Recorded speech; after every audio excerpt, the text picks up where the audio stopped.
Good morning, Franklin County. Here we go. It's a bright, sunny morning here in Tennessee, and welcome anybody in our listening area to our program, Common Sense Matters. My name is Robert Feitlowitz, and I'm your host for this edition of Common Sense Matters here on WZYX Radio. Well, we're 2 weeks past the election, so many of our listeners are either overjoyed or maybe sick and dismayed. Either feeling is understandable, and we're going to have to work through the changes in the coming months. But for the moment, we have to deal with the impact of what we have witnessed. This morning, I'm joined by Dr. Sherry Distinguished Research Professor of Psychology at the University of the South in Sewanee, as well as the Director at Life Paths Research Center, and she is also the founder and co-chair of Resilience.com. We also have a surprise guest this morning, Sandy Rice, who is the chairwoman of the Franklin County Democrats. So welcome to you two ladies. For those of you that may not be familiar with TED Talks, it's a wonderful online education and learning program, and also very entertaining at times. But Dr. Hamby has recently given a TED Talk entitled Trauma is Everywhere, but so is Resilience. Given the possible upheavals various portions of our population could possibly be experienced in the coming months, I think this is a timely subject for today's Common Sense Matters. Good morning, Dr. Hamby. How would you like to tell us a bit about your TED Talk and the story behind it? Good morning, Robert, and thanks for having me here today. So when I started graduate school way back in the 1980s, I really thought that people who had been through traumatic events, whether it's family violence or political violence or crime or whatever it is, had more going for them and were doing more for themselves than professionals often gave them credit for. But I honestly found myself kind of swept up in the focus of that era, which was really mostly about proving that violence is really bad for people and that it happens a lot and has a lot of negative effects, which of course is all really true. And so I spent a long time working on those problems and trying to figure out the answer to those kinds of questions. But eventually I really found myself going back to what I wanted to know initially, which is how do people heal and recover from trauma? Because most of us have experienced some kind of traumatic event in our lives, I mean, certainly including me, and most of us manage to put good lives together anyway, and I think we don't know enough about how we do that, and so that TED Talk was inspired by what I've figured out so far about the answer to that question. Well, good. I watched the TED Talk, and it was very informative and interesting, but it also had a great backstory to it. Could you tell our listeners a little bit about that? Because I think that'll give them a little bit of an idea of the types of resilience you're talking about and how to respond to trauma. Yeah, I think you might be talking about the woman's story that I told at the beginning of the Yeah. TED Talk. She was an EMT that I worked with back when I was still doing direct therapy and crisis intervention with people. And she was really, I mean, she was such a strong person and such a tough woman, and she had a full-time job. And of course, I mean, not just any job either. She was an EMT, so she was also doing so much community and helping promote community well-being, but she also found herself in an abusive relationship. And at the time I kind of went through the standard advice that you need to leave right away and go check into a shelter somewhere and leave all your belongings behind, and and she really, I mean, she was one of many people who helped me start to realize that conventional advice often wasn't very good advice, because she's like, I can't move far away. At the time I was working in a pretty remote place, and it was a long way to the closest shelter. She's like, I've got to keep my job, I've got to keep my income. And she came up with a different plan. She's like, I'm going to save money until I have enough to get my own apartment, and then I'm going to move out, and then I'm going to file for a divorce after that. And then she completely implemented her program, honestly, without that much help from psychologists or domestic violence advocates.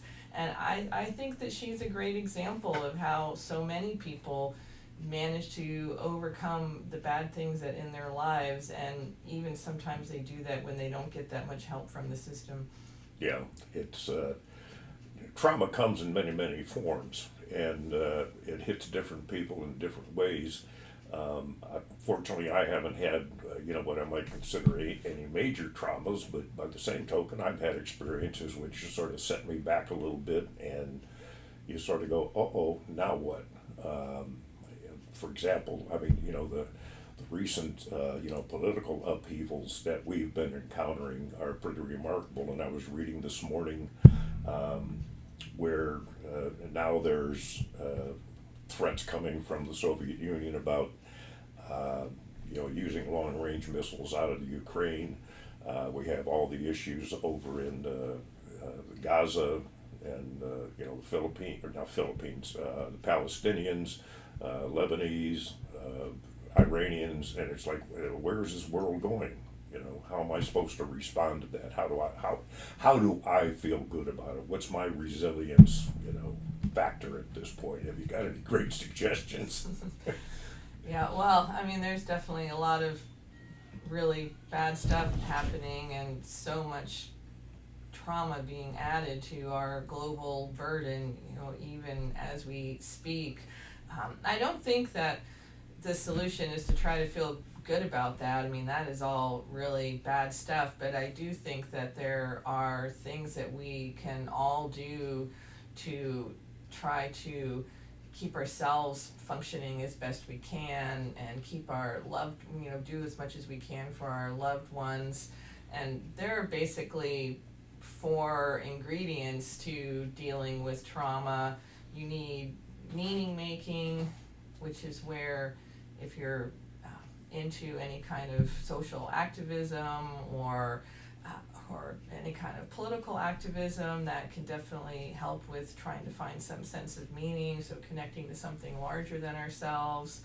There's learning, regulatory skills, and so the way to do that is basically through like breath and body work, so like taking, mindfulness, exercise, things like that just help keep our stress response down, because our stress response, when our body gets flooded with stress hormones, or our blood pressure goes up, or our heart rate goes up, like all of that kind of stuff, I mean, it's there to help us respond to crises. So if you're getting, evolutionarily speaking, if you're getting chased by a bear or something, it's to help you run away from the bear. But we're in this climate where we're just getting presented with this crisis environment all the time, and it's very hard on our bodies. Yeah. I mean, we can really see the long-term effects on our health and well-being, and not just our psychological health, but all kinds of things like heart disease and stuff like that are really tied to that as well. And then, socially, interpersonally, like having connections, and I think that's actually one of the things that Trump really offers to people, is this feeling that they're belonging to part of a movement, and I think that's something that Democrats need to get better at countering on our side, and offering to be part of a community. And then finally, like connecting with nature and the natural environment. And of course, we're really blessed here in Franklin County with so many beautiful places to do that. Definitely. One of the things that I've been hearing more and more of late is the fact that we have such a divisive, society right now. You're either one political party or another, and maybe not even a political, organization. It might be some sociological organization, and the discussion of how to overcome that. What do we do to try to become a we instead of them and us? And it's a little bit insane at times, I think, and I feel that stress. It's like, okay, how do I do that? So one of the things that I did, and I was invited by a friend of mine to come to one of the meetings from the Franklin County Democrats, and I got a chance to meet Sandy Rice, who's the chairperson, and maybe she can join us this morning a little bit and talk about the Franklin County Democrats and what things you might be able to do to help us get through some of this. But I don't think she wants to talk to us this morning. I should have stayed in the car, but I put her on the spot. Can you tell? Sherry, I thought your comment was interesting that the Democrats don't have what Trump offered, a feeling of belonging. But I was going to disagree, but I can kind of see that. I mean, people went to the rallies over and over and over again. But anyway, locally, we met so many people at the early voting tent. I mean, that came up, glad to see us. Let me sign up. I didn't know you existed. We had a lot of young voters, first-time voters, and that. So we want to go with that. Kamala asked us to do that, to stick together. So we're doing some activities. We have a meeting next Tuesday at 6 p.m. at the small conference room at the Annex. And then on December 3rd, we're having it was going to be a chili cook-off, but it's turned into a comfort food cook-off where everybody can bring whatever makes them feel better. And they really need to contact me so we don't have 50, hot fudge sundaes. I think 50 hot fudge sundaes would be perfect. I wouldn't worry about that at all. But I love the comfort food dinner idea, and I am looking forward to that on December 3rd. And I also thought it was. I spent several hours working the tent during the early election at the Annex, and it was really great to connect with people. And I definitely think that that's what we need more of. Absolutely. And I think we also want to do more with education, like this program of, what's this, what's that, the voting that we did last time was, what is the Electoral College?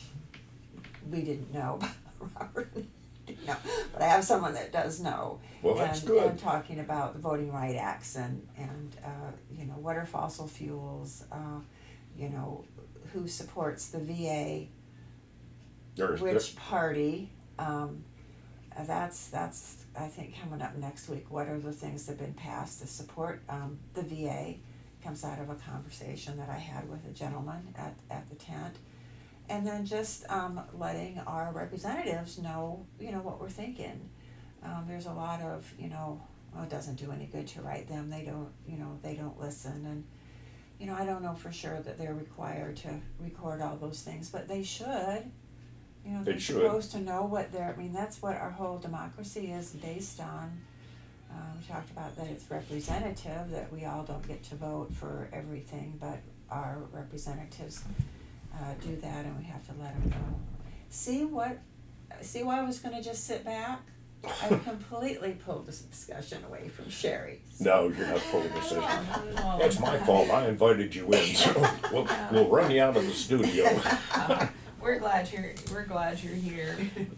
Yeah, Sherry's got a lot of experience, I'm sure, dealing with some of these various forms of trauma, just in her day-to-day work. And I think the big thing, at least for me right now, is the we element. There are times when I feel like I'm the only person out there feeling this way, and it's like, okay, how do I channel that? How do I get out of that mentality or that emotional feeling? Yeah, I think that is a really great question, and it's such an important issue. And I do think that, for me, what I always do is I try to focus on what is best for the well-being of our community and for other communities too, and even for the well-being of individual people. Since I'm a psychologist, I often have worked with individual people or focus on individual people, and I think the answers are pretty much the same answers. And I did want to say that I do think that one of the things that's happening in the current climate is that people are being fed a lot of hate and are being encouraged to express a lot of hate, and that can be stimulating in certain kinds of ways, and it can sometimes strengthen that feeling of membership in the in group if you're hating other people. But it really is no recipe for a good life. I mean, there is no part of putting together the pieces of a good life that includes like a big dosage of hate, and that's for everybody. I mean, we can't, express hate for people who have different political views of our own, and I think that is, it serves the purposes of certain kinds of people to stir up a lot of hate and stir up a lot of anger, and what they're seeking is power, political power, and so they work on that, but they're not really focusing on what's good for the well-being of a community. And there's nothing about hate and dehumanization that's going to make a community better, and there's nothing about hate and dehumanization that's going to make any individual person's lives better. And now we know that is also much like what I was saying about trauma, that's not just true on a psychological level, but it's also really true on a physical level. So for example, people who experience a lot more hate and express a lot more anger have much higher rates of heart disease and heart attacks than the rest of the population, which just, it's almost like too perfect a metaphor that, the way that like hate, kills your own heart, but it does, it kills your own heart, and so you are hurting yourself as much as you're hurting anybody else. And I just think that we have to keep building up our own resources so that we can keep helping other people and helping communities, and because I do think that everybody wants basically the same thing. They want a good lives for themselves and for their loved ones. They want strong and healthy communities. And so we should be able to come together a lot more easily than we do. And I think it's because people's basic needs are not getting met, and that they are getting, in some cases getting pretty desperate about that, and that all of the political parties need to do a better job of making sure that they're responding to people's basic needs. Yeah, I'm not sure that the political parties, I guess maybe the members of the political party are always thinking in terms of the general population. I think there's a lot of a need to assert themselves in terms of a power mode. Trying to, control elements that they think are important to them, but that may not be important to somebody else, and might be a little bit off-putting to say the least. So the politics that we deal with on a day-to-day basis, it's almost impossible to ignore it, because it just keeps coming at you, day after day after day. And now with the new administration coming in, there's a whole issue of the level of trust, and in terms of competence, are the people that are going to be running the show, really qualified? Are they people that I can have confidence in, that I'm going to want to follow? That's very, very difficult on a personal basis. For me, it's nigh on to impossible in some cases, but in the general population, I'm sure there's got to be many, many people that feel the same way, because everybody's in the same boat. We have absolutely no idea who's going to be running the show and how it's going to work out. So now we just sort of stand back and say, is it okay just to wait and see? I don't think that's necessarily how everybody wants to feel, but it almost feels like that's the only choice we have. Yeah, I think it's Thomas Merton has a quote, and I'm not going to know the whole quote, but it is something about how getting pulled around from like one crisis to the next, and one problem to the next, and one outrageous appointment after another, that's a form of violence in and of itself, and this feeling that, because honestly, there's very little I can do about who gets to be nominated for the Department of Defense. Just as me personally, Sherry Hamby, and so I think that is a strategy that some people are using to keep us scattered and disorganized and chasing after every little outrage, and that we really have to resist that. And I think in part, like what you just said about being hard to stay away from the news, I mean, I can be kind of a news junkie myself, and I probably spend more time scrolling the news than is really honestly healthy for me. But I'm the same way. But I try to put some limits around that. I try to make sure that there are times of the day, like every morning I go walk my dogs, and I don't take my phone with me, and so I just cannot like getting alerts about like the latest outrage or what I think are outrages. And but I also think that so I definitely think there's a self-care element about it, but I also think that there's an element about how to be effective and how to make a difference, and that we can't get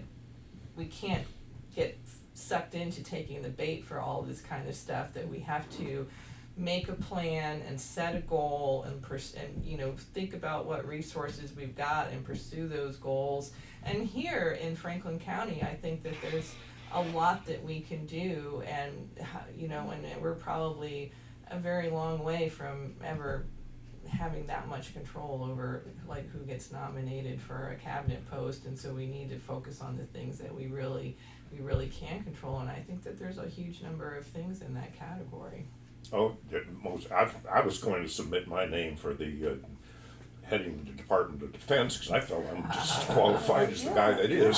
Yeah, I think maybe all you have to do service, is Robert. like go to Mar-a-Lago and stand in line, and you can get an interview. But Yeah, it's one of the things that I'm a little bit curious about is how is this relationship with Elon Musk and Trump and all of these other people that are trying to exert some form of influence and control over the situation, how that's all going to work out, because there's a lot of personal dynamics here at work. Yeah. That they don't necessarily point them out in the news on a daily basis, but we all know who these individuals are and what their sort of history is. So it's like, okay, where's this all going to work out? Yeah, well, it's a lot of power for someone that's not elected. Of course, the Supreme Court isn't elected.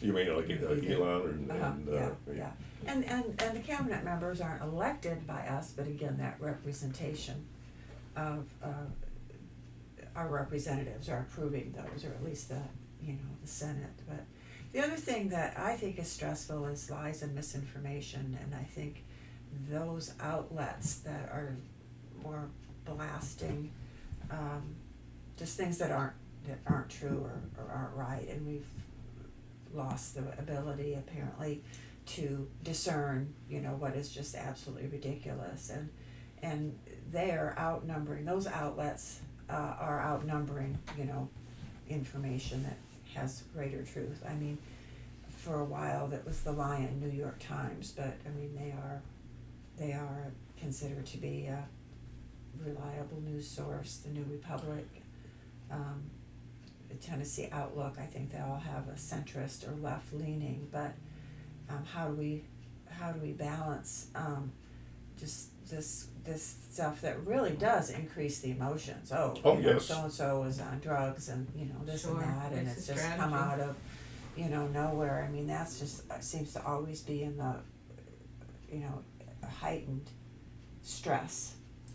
Yeah, The well, chaos, sure. the daily, They're doing that on purpose. I mean, spinning. yeah, Mhm. they're looking for clicks. They're looking for eyeballs, and a lot of places don't really care like what they have to say or do to get them. And so that actually is something I would recommend.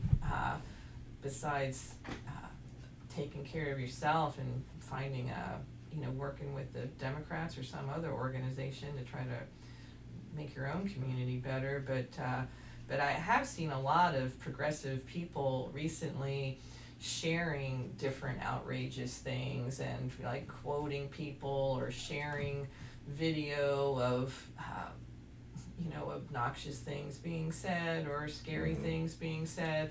And I really would just really strongly encourage people not to do that, because even if you're denouncing it, when you're sharing it, you're still spreading that stuff. Sure.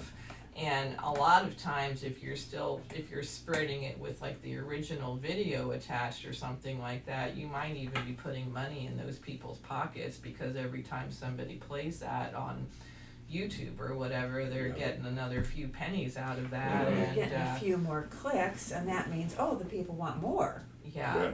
So you really, it's much better to stick to sharing messages about things that you want to spread and that you want to go viral, and not to get into that. I mean, you're playing into their hands when you pick up the outrage and share it and denounce it. They're happy for you to do that. I think one of the difficult elements of all this is the introduction of artificial intelligence, and people using that to create content that may or may not be accurate.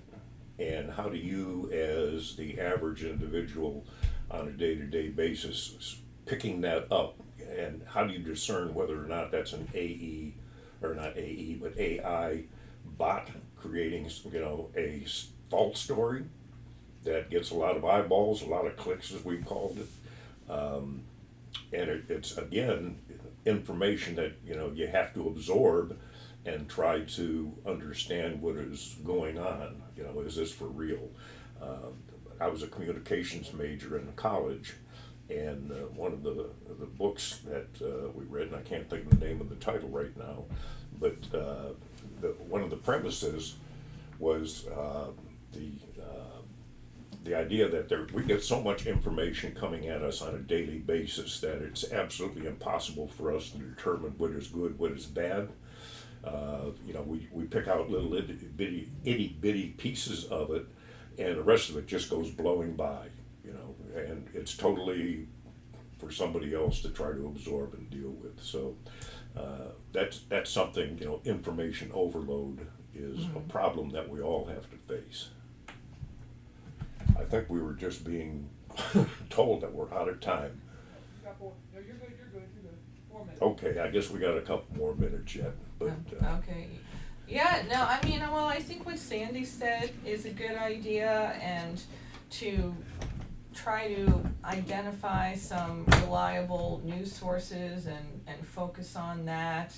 I think we all have to get better at media literacy and being able to recognize, I mean, not just for the sake of politics, but even just for the sake of all of the spam email we get, where, I mean, I just get almost every day somebody's like, here's our invoice for the thing you bought when I, did not buy anything, and, and there's just, and it's $399, and, I mean, you have to get better at screening out all of that kind of stuff in the environment that we live in, and there's just no way around that. And I think that they're getting better in the schools about teaching that stuff in a lot of places, but I think that some of us who are too old to have gotten any of that in school are the ones who are the most vulnerable to that. Oh, yeah. Older people are definitely getting defrauded, and but political news is just like any other kind of scam that you might come across, and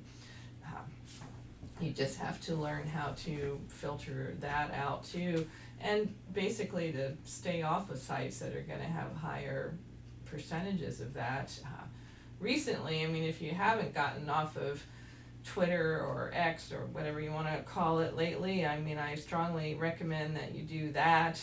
That is you're putting money in Elon Musk's pocket when you're on there, and I've gone over to Blue Sky. I mean, I stopped Twitter some time ago. It was so toxic, but I'm on Blue Sky now, and I've seen a lot of people getting on Blue Sky, which gives you a lot more options about how to block people, and Musk has taken that stuff away. But I would just go back to what you were saying about Musk. I mean, the conventional wisdom among all the psychologically minded people that I've been seeing about that is that I don't think that, I'd be surprised if that Trump-Musk relationship last for very long because they're both two like ginormous narcissists, and Oh, yes.